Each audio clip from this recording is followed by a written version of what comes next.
Hi everyone, welcome to my YouTube channel. तो हम लोग अभी तक काफ़ी कुछ देख चुके हैं चंकिंग में, स्पेशली चंक क्या होता है, कैसे किया जाता है, क्या क्या कंसिडरेशंस होते हैं। फिर एक मल्टी मॉडल पीडीएफ में भी अनस्ट्रक्चर्ड का यूज़ कैसे करोगे, मतलब प्रोसेसिंग करके एलिमेंट्स अलग कैसे निकालोगे। देन उसमें भी तुम दो तरीके से चंकिंग कैसे करोगे, उन सब चीज़ों पर बात हुई थी। अब हम कवर करना चाहते हैं सिमेंटिक चंकिंग को, तो आज उस पर बात करते हैं। ठीक है, तो हम आते हैं सबसे पहले अपने वाइट बोर्ड पर। तो सिमेंटिक चंकिंग होता क्या है बेसिकली, इसका मतलब क्या है। तो तुम क्या करते हो, तुम्हारे पास जो भी इनपुट टेक्स्ट है जिसको तुम स्प्लिट कर कर चंक बनाना चाहते हो, उसको तुम मीनिंग के बेसिस पर स्प्लिट करते हो, ना कि किसी fixed length of token size या फिर फिक्स लेंथ ऑफ कैरेक्टर्स पे, या फिर कोई सेपरेटर्स जैसे कि पैराग्राफ, न्यू लाइन, या फिर डॉक्यूमेंट का स्ट्रक्चर। इन सब चीज़ों के बेसिस पर तुम नहीं, तुम मीनिंग का बेसिस पर स्प्लिट मारते हो। ठीक है, इतना बात तो सही है। अब कहाँ कहाँ यूज़फुल होता है, तो कोई भी ऐसे लंबा डॉक्यूमेंट्स जिसमें बहुत सारे टॉपिक्स हो, तो तुम चाहो कि मीनिंग्स को प्रिजर्व करते हुए तुम चंक्स बनाओ। एंड देन फिर तुम रिट्रीवल नॉइस कम करना चाहोगे, क्योंकि ऑलरेडी तुम्हारा जो चंक्स है वो सिमेंटिक सिमिलैरिटी के बेसिस पर बना हुआ है। तो जब रिट्रीव करोगे वहाँ भी तुम सिमेंटिक सिमिलैरिटी यूज़ कर रहे हो, तो तुम्हारा जो नॉइज़ हो वो कम हो। ऐसा सोच कर ये पर्टिकुलर तरीका बनाया गया। अब इसमें स्टेप्स क्या क्या होता है, दीज आर वेरी सिंपल। कि सबसे पहले तुम जो भी इनपुट टेक्स्ट है उसको तुम तोड़ोगे अपने सेंटेंसेस में या स्मॉल स्पैन में। वो स्मॉल स्पैन तुम्हारा हो सकता है 3 4 5 सेंटेंसेस का तुम्हारा एक स्पैन हो, ऐसा भी तुम कर सकते हो, या फिर एक सेंटेंस को तुम एक स्पैन ले सकते हो, वो तुम पर है। ठीक है, अब एम्बेडिंग का तुम जनरेट करते हो, मतलब जो भी तुम स्पैन्स बना या जो भी तुम्हारा हर एक सेंटेंस है उसके लिए तुम एम्बेडिंग मॉडल यूज़ करोगे और अपना एम्बेडिंग वेक्टर बना लोगे। तो एम्बेडिंग मॉडल कौन सा यूज़ करना, again that will be your choice. अब क्या करो कि जो भी कंजिक्यूटिव तुम्हारे एम्बेडिंग्स आए हैं, यानी कि पहला, दूसरा, दूसरा, तीसरा, तीसरा, चौथा, उन सब के बीच में तुम कोसाइन सिमिलैरिटी निकालते हो। उसके बेसिस पर अब तुम देखोगे कि सिमिलैरिटी का तुम्हारा डिफरेंस कितना आ रहा है फॉर कंजिक्यूटिव एम्बेडिंग वेक्टर्स।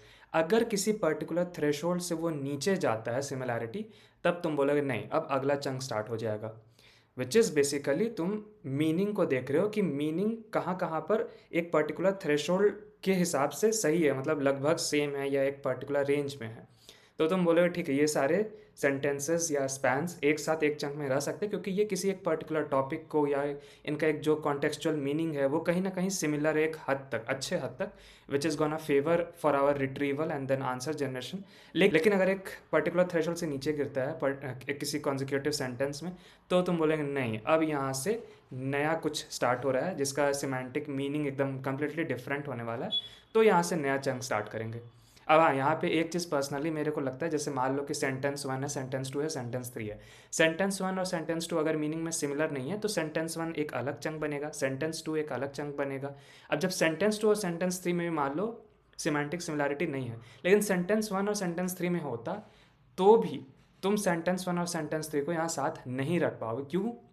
क्योंकि तुम कॉन्जिक्यूटिव पेयर्स को चेक करते हो, तुम सारे स्पेस में नहीं चेक करो कि सेंटेंस वन के साथ साथ कौन कौन सा सिमिलर है, नहीं। वो करो तो बहुत ज़्यादा कंप्यूटेशनली एक्सपेंसिव हो जाएगा, ऑलरेडी एम्बेडिंग्स कैलकुलेट करना एक्सपेंसिव काम होता है। तो इसलिए यहाँ पे ये एक छोटा सा कैविट लगता है मेरे को। और उसमें देखो एक चीज़, वो अगर तुम करोगे ना कि सेंटेंस वन और सेंटेंस थ्री को साथ में अगर तुम रख पाते हो, तो तुम नंबर ऑफ टोकन्स को फिर कंट्रोल नहीं कर पाओगे, तो वहाँ पर फिर वो दिक्कत भी है। तो मतलब दोनों का अपना अपना प्रोज एंड कॉन्स है। तो ये वाली चीज़ हुई, ये मेरा अपना थिंकिंग है, ये कहीं हमको लिखा हुआ नहीं मिला, बट ऐसा हम सोचते हैं। ठीक है, अब फिर चंक एग्रीगेशन तो बता दे कि ये अगर सिमिलैरिटी है एक स्कोर से ऊपर तो साथ में रखते जाएंगे जब तक मेरा कोई ब्रेक पॉइंट ना आ जाए। तो यहाँ से क्या समझ में आता है कि हमारा मेन जॉब सिमेंटिक चंकिंग में ये पता करना है कि कितना हद तक मीनिंग हमारा सिमिलर रहेगा बिटवीन पीसेस ऑफ टेक्स्ट या सेंटेंसेस या स्पैन्स कंजिक्यूटिव जो भी हैं, ताकि कहाँ पर स्प्लिट मारा जाए। तो ये काम है। इसके पहले जब तुम फिक्स नंबर ऑफ कैरेक्टर्स पे, टोकन्स पर, या फिर वर्ड्स पे, या फिर तुम जो भी तुम स्ट्रक्चर ऑफ डॉक्यूमेंट पे करते थे, तो तुम वहाँ बताते थे कि क्या पर्टिकुलर जो भी तुम्हारा रूल है, या क्या डॉक्यूमेंट में कुछ ऐसे कैरेक्टर मेरे को दिख जाएगा या एक काउंट पूरा हो जाएगा तो हमको स्प्लिट मार देना है, इररेस्पेक्टिव की मीनिंग क्या पूरा हो रहा है, नहीं हो रहा है, क्या किसी मीनिंग के बीच में हम लोग काट रहे हैं, वहाँ मीनिंग का ध्यान नहीं देते थे। यहाँ मीनिंग का ध्यान दे रहे हैं कि मीनिंग कितना डिफरेंट हुआ तो हम स्प्लिट मारेंगे। ठीक है। अब दोनों में डिफरेंस तुम्हारा क्या हुआ? तो टॉपिक अवेयरनेस ऑब्वियसली ज़्यादा रहेगा क्योंकि तुम यहाँ पे मीनिंग के बेस पे कर रहे हो। तो सिमेंटिक चंकिंग में ज़्यादा होगा। फिक्स्ड साइज में तो तुम कोई मीनिंग नहीं देखते हो, कोई टॉपिक के बारे में नहीं देखते हो। चंक कोहेरेंस, एक जो चंक बनेगा उसमें एक पर्टिकुलर सिमेंटिक मीनिंग से रिलेटेड चीज़ें रहेंगी, तो स्ट्रांग हुआ। फिक्स साइज में ऐसा कुछ नहीं होता है। स्पीड का जहाँ तक बात है तो क्योंकि फिक्स साइज तुम्हारा कुछ रूल्स के बेसिस पर होता है, जैसे कंडीशंस, रिजेक्ट्स, तो तेज़ हो गई है काफ़ी। लेकिन यहाँ पर सिमेंटिक में स्लो हो जाए क्योंकि तुम एक बहुत डीप न्यूरल नेटवर्क से पास कर रहे हो अपने टेक्स्ट को, उसमें बहुत सारा मैट्रिक्स कैलकुलेशन हो रहा है, तो ऑब्वियसली स्लो होगा ये काम। देन अगेन टोकन प्रेडिक्टिबिलिटी की बात करो तो सिमेंटिक में तुम नहीं बता सकते हो कि तुम्हारा किसी भी चंक में कितना नंबर ऑफ टोकन्स आएगा, अनटिल अनलेस तुम खुद ना बोलो कि भाई इतना चंक तो रखना ही रखना है, मिनिमम मैक्सिमम। मतलब वो अलग से हो गया। सिमेंटिक चंक में क्या होगा, तुम मॉडल के जो भी आउटपुट्स आए हैं, वेक्टर्स जो भी आउटपुट्स आए हैं, तुम उनके कोसाइन सिमिलरिटी के बेसिस पर तुम चंक्स को जमा करते जा रहे हो। तो वहाँ टोकन का तुम ध्यान नहीं दे रहे हो, वहाँ प्रेडिक्ट नहीं कर सकते हो, पहले से नहीं बता सकते हो। लेकिन फिक्स साइज में तो तुम पहले से दे रहे हो कि भाई इतना नंबर ऑफ टोकन कैरेक्टर, तुमको फिर भी लगभग पता है। वर्ड्स भी है तो तुमको पता है, इंटू 4/3 करोगे तो लगभग उतना उतना टोकन तुम्हारे पास आएगा। तो ये बेसिक डिफरेंस है। अब कहाँ नहीं यूज़ करना है सिमेंटिक चंकिंग को? जब तुम्हारे डॉक्यूमेंट्स बहुत छोटे हों तो ज़रूरत नहीं है। बहुत स्ट्रक्चर डेटा हो, जैसे टेबल हो गया, कोड हो गया, या फिर स्ट्रिक्ट टोकन लिमिट्स तुमको रखना ही रखना है, ऐसा कुछ केसेस हो, तो सिमेंटिक चंकिंग तुम्हारा फर्स्ट प्रेफरेंस नहीं होना चाहिए। वहाँ पे तुम्हारा रूल बेस्ड प्रेफरेंस, जैसे फिक्स साइज या फिर रिकर्सिव टेक्स्ट स्प्लिटर जैसे लैंग्वेज में जो है, वो सब तुम पहले ट्राई कर सकते हो। उसमें अगर तुमको नहीं सेटिस्फैक्ट्री चीज़ें मिले तो फिर तुम इधर सोच सकते हो, या फिर इसके पहले तुम एजेंटिक वगैरह भी सोच सकते हो, हालांकि उतना नहीं आना चाहिए तुम्हारे पास नौबत। ठीक है। तो अब ये बात हो गया, तो अब जैसे एक एग्जाम्पल करके दिखाते हैं। तो जैसे हम लोग जो मटेरिया मेडिका का जो टेक्स्ट सब ले रहे थे, उसमें से हम 3 मेडिसिन का टेक्स्ट उठाए हैं और उनका कुछ भी डिस्क्रिप्शन है based on some body part, some of the doses और दोज थिंग्स, क्या क्या मोडालिटी होता है पर्टिकुलर केसेस सिम्टम्स का, उसके बेसिस पर ये 3 मेडिसिन पर है, तो ये हम टेक्स्ट लिए हैं। ठीक है। अब हम क्या किए कि हम रेजिक्स का यूज़ करके स्प्लिट मारे, मतलब हम सेंटेंस पहले तो यहाँ पे निकालेंगे ना। तो सेंटेंस कैसे निकाले कि जब भी मेरे पास वाइट स्पेस आए after full stop, exclamation mark और क्वेश्चन मार्क, तो हमको एक नया सेंटेंस बना लेना है। तो तुम इत्मीनान से इसको देख सकते हो वीडियो पॉज करके, जो भी तुम्हारा टेक्स्ट है, या तुम कुछ अपना भी ले सकते हो। तो उसमें हो सकता है जो नंबर्स आए वो अलग हो ऑब्वियसली। ओके। तो अब आते हैं जो भी मेरा सेंटेंसेस बना वो क्या क्या था। और हम यहाँ पर एम्बेडिंग मॉडल यूज़ किए हैं ऑल मिनी LM-L6v2। ये तुमको हगिंग फेस पे मिल जाएगा, ओपन सोर्स है, फ्री है। और इसका डायमेंशन 384 है, तो 384 एलिमेंट्स में ये बना देगा हमारे इनपुट टेक्स्ट को। तो जैसे यहाँ पे ये सारे सेंटेंसेस हैं हमारे, ठीक है। और उनके एम्बेडिंग्स का हम पहला 6 एलिमेंट्स को हम प्रिंट कराए हैं, तो ऐसा ऐसा दिख रहा था। तो तुम देख सकते हो सारा यहाँ पे फर्स्ट 11 है and then last of the 14, तो ऐसे ऐसे है तुम्हारा। तो तुम देख रहे हो कि सारे सेंटेंसेस अलग है, उनके एम्बेडिंग वेक्टर्स का एक स्टार्टिंग का कुछ 6 एलिमेंट्स है हमारे पास। ठीक है। अब यहाँ पे क्या करते हैं कि हम चंक जो बनाने गए, हम एक थ्रेशोल्ड रखें 0.75। मॉडल हम बता दिए कि हम कौन सा रख रहे हैं। तो कहने का मतलब हुआ कि हम सारे जो सेंटेंस पेयर्स है कंजिक्यूटिव, उनका जो सिमिलैरिटी स्कोर है, कोसाइन सिमिलैरिटी, वो हम निकालेंगे। तो कोसाइन सिमिलैरिटी कुछ नहीं हो गया, तुम डॉट प्रोडक्ट ले लेते हो और जो भी 2 वेक्टर्स है उनके मैग्नीट्यूड से तुम डिवाइड कर दोगे। ये तुम कहीं भी आराम से इंटरनेट पे मिल जाएगा। सो सिमिलैरिटी स्कोर्स तुम ऐसे ऐसे निकाल लिए। ठीक है। अब थ्रेशोल्ड क्या था? 0.75। ये हार्ड थ्रेशोल्ड हम दिए हैं खुद से, कुछ भी सोचे बिना हम बस डाल दिए 0.75। ठीक है। अब इसका भी क्या इम्प्लीकेशन होगा वो आगे आते हैं रिजल्ट पे जब बात करेंगे। तो तुम यहाँ पे देख सकते हो कि बिलो थ्रेशोल्ड है, ये सारा का सारा काफ़ी कम है, मतलब 0.3, 0.4, 0.01, 0.08, 0.3, 0.2, 0.4, 0.5, मतलब काफ़ी कम दिख रहा है तुमको, राइट। तो सारा का सारा बिलो थ्रेशोल्ड है, तो हर सेंटेंस पे ही तुम्हारा ब्रेक हो जाएगा, मतलब हर सेंटेंस अपना अलग चंक यहाँ बनेगा। ठीक है। अब और सब में भी देख लेते हैं। तो सेंटेंस 13 से सेंटेंस 25 तक वाले में कॉन्जिक्यूटिव में अगेन देख रहे हो कि यहाँ पे वैसे ही कुछ मतलब फिगर्स है, तुम्हारा नंबर्स वैसे ही, सिमिलरिटी स्कोर तुम्हारा 0.3, 0.4, 0.5, 0.2 ये सब के रेंज में चल रहा है, और तुम दे दियो लिमिट 0.75 का थ्रेशोल्ड कि उससे कम रहेगा तो ब्रेक करते जाना है, उससे ज़्यादा रहेगा तभी कंटिन्यू करना है। तो भाई सारा का सारा ब्रेक हो गया यहाँ पे। तो सारा का सारा तुम्हारा इंडिविजुअल चंक बन गया, मतलब यहाँ जितना सेंटेंस है ना, ये तुम्हारा चंक 1 या चंक 0 बोलो, चंक 1, चंक 2, चंक 3, ऐसे ऐसे होके टोटल 25 सेंटेंस था, तो 25 चंक्स हमारा बन गया। ठीक है। अब अगर हमको तो दिख गया कि यहाँ पर ऐसा सिमिलरिटी स्कोर आ रहा है, हम तो नहीं ना जानते डायनामिकली कि किस डॉक्यूमेंट में क्या आएगा, यूज़र क्या अपलोड करेगा या मेरा क्या डॉक्यूमेंट आएगा, या फिर हम ही अगर मान लो डॉक्यूमेंट दे रहे हो सकता है डॉक्यूमेंट्स के हर एक इंडिविजुअल डॉक्यूमेंट्स का ये अलग अलग स्कोर है। तो अब हमको तो रॉबस्ट प्रोग्रामिंग करना है ना जो सब पे चल जाए। तो फिर भी मान लो हमको क्योंकि यहाँ दिख गया तो हम 0.4 रखते हैं, तो क्या होगा ज़रा एक बार वो देखते हैं। तो आप देख सकते हो कि क्योंकि 0.4 से ऊपर कुछ कुछ नंबर्स है तो वहाँ पे ब्रेक नहीं होगा। तो तुम यहाँ पे साइड में देख सकते हो कैसा चंक बनेगा। पहला वाला तो ब्रेक होगा उसके बाद, अब दूसरा वाला पे नहीं होगा तो तुम देख सकते हो दूसरा तीसरा पे ब्रेक होगा, तो दूसरा और तीसरा तुम यहाँ पे देख लो, ये दोनों एक चंक में आ गया, एक सेंटेंस दूसरा सेंटेंस। अगेन इसके बाद वाला पे एक बार में ही ब्रेक कर गया तो केवल एक। देन फिर और नीचे देखते तो यहाँ पे देखो 3 बार में तुम्हारा ब्रेक नहीं हुआ है तो 4 सेंटेंस यहाँ पे तुम्हारा साथ में आएगा। तो ये तुम्हारा चंक 7 में देख लो, एक सेंटेंस, दो सेंटेंस, तीन सेंटेंस, चार sentence, right. And then again break हो रहा है तो एक एक सेंटेंस है, फिर यहाँ पे एक जगह पे 2 सेंटेंस आएगा तुम्हारा। तो तुमको एक बार दिखा देते हैं, जैसे चंक 0, चंक 1, चंक 2, चंक 3 करके चंक 7 तक है। फिर यहाँ पे राइट में थोड़ा आ जाते हैं, चंक 8, चंक 10, ओके, चंक 15। ठीक है, पॉज कर करके देख लेना, ऐसे कुछ ज़्यादा इसमें देखने लायक चीज़ है नहीं, बट देख कैसा रहा है चंक, या तो तुम खुद भी कर सकते हो, गिटहब पर अपलोड कर देंगे हम। और तुम्हारा यहाँ पर बाकी का चंक है। तो तुम देख रहे हो कि इन टोटल 20 चंक्स बने हैं। बट बात यह है कि तुमको कभी नहीं पता है कि कौन सा थ्रेशोल्ड काम करेगा ऐसे, राइट। तो इसमें क्या चीज़ आया, क्या चीज़ जब तुम ये डिफाइन किए पर्टिकुलर हार्ड लिमिट, ये नाइव तरीका से जो तुम किए, तो तुम क्या क्या चीज़ का रिस्क उठा रहे हो, क्या क्या चीज़ तुम कंसिडर नहीं कर रहे हो। सबसे पहला बात कि डोमेन सेंसिटिविटी तुम नहीं कर रहे हो। अलग अलग डोमेन का जो टेक्स्ट होगा उसका एक आपस में जो सिमिलैरिटी स्कोर होगा उसका रेंज अलग अलग आएगा। ये होम्योपैथिक का मटेरिया मेडिका जो बोयरिक लिखा है उसका किस्सा कहानी है। इंटरनेट का टेक्स्ट उठाओ तो कुछ और होगा, किसी ब्लॉग का उठाओ तो कुछ और होगा, किसी दूसरा किताब का उठाओगे तो कुछ और होगा, राइट। जनरली हम भी क्या हुआ, जो भी इंटरनेट पे जनरली पढ़ते हैं, तुम 0.6 0.7 का देखते होगे, 0.3 0.4 का तो हम भी ऐसे जनरली नहीं देखते हैं, but this is a good example. दूसरी बात मॉडल सेंसिटिविटी भी है, क्योंकि यहाँ पर हम मॉडल का जो चॉइस बनाए उसके हिसाब से हम थ्रेशोल्ड नहीं लिए। हो सकता है ये पर्टिकुलर मॉडल कितना भी अच्छा सिमेंटिकली सिमिलर चीज़ें क्यों ना हो, वो 0.6 के आसपास तक रखता हो, वो कभी 0.8 0.9 देता ही नहीं हो। वो मॉडल का आर्किटेक्चर मॉडल के ट्रेनिंग पर डिपेंड करता है। तो भाई अब हो सकता है दूसरा मॉडल यूज़ करते, अब बाय एंड लार्ज ये सब यूज़ करते, हो सकता है 0.8 0.7 ये सब में आता मेरा स्कोर, हो सकता है। वो भी हम कंसिडर नहीं किए थ्रेशोल्ड डिफाइन करते समय। लेंथ का भी इफेक्ट हम नहीं किए कंसिडर। अब जैसे बहुत सारे तुम टेक्स्ट मेरा देख सकते हो, यहाँ पर छोटा है, जैसे ये बहुत छोटा है, ये बहुत छोटा है, ये तो चलो फिर भी थोड़ा सा लेंथ ठीक ठाक है तुम्हारा। तो जब जैसे लेंथ जब छोटा रहेगा ना तो उसमें इंपॉर्टेंट दो बात हमको लगता है।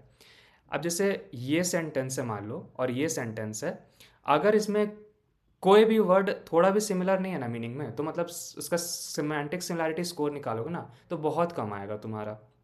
और अगर मान लो कि कम, जैसे मान लो 4 या 5 वर्ड्स का ही सेंटेंस है, दो दो ठो तुम्हारा ऐसा सेंटेंस है, कोई एक वर्ड भी एग्जैक्ट सेम हो गया ना तो हो सकता है सिमेंटिक सिमिलैरिटी स्कोर तुम्हारा काफ़ी ज़्यादा ऊपर चला जाए, मतलब 0.7 0.8 तो सिर्फ एक वर्ड के सेम होने के कारण चला जाए। तो इस कारण से वो जो तुम्हारा स्क्यूनेस है, मतलब या तो एकदम बहुत कम या तो बहुत ज़्यादा सिमिलर तुम्हारा हो जाता है सिमेंटिक सिमिलैरिटी का score, due to small size of the sentence, यानी कि less number of words in a particular sentence. तो ये तीनों चीज़ को हम कंसिडर ही नहीं किया अपना वो थ्रेशोल्ड डिफाइन करते समय। तो ऑब्वियसली अगर हम कुछ अजम्पशन ही सही से नहीं ले रहे हैं और ऐसे ही बस जो मन में आया कर दे रहे हैं, अब हम 0.75 किए, कोई और 0.4 कर देगा, कोई और 0.2 कर देगा, तो भाई जो 0.2 कर दे उसका तुक्का से रिजल्ट सही आ जाएगा। हम तो 0.7 0.8 कर रहे हैं कि भाई हम इंटरनेट पे देखें हैं भाई, तो 0.7 0.6 जनरली होता है, अब आएगा ही नहीं तुम्हारा, तुम्हारा मतलब चंक सब पे स्प्लिट कर जाएगा। तो वैसा वाला तुम्हारा इशू हो रहा है।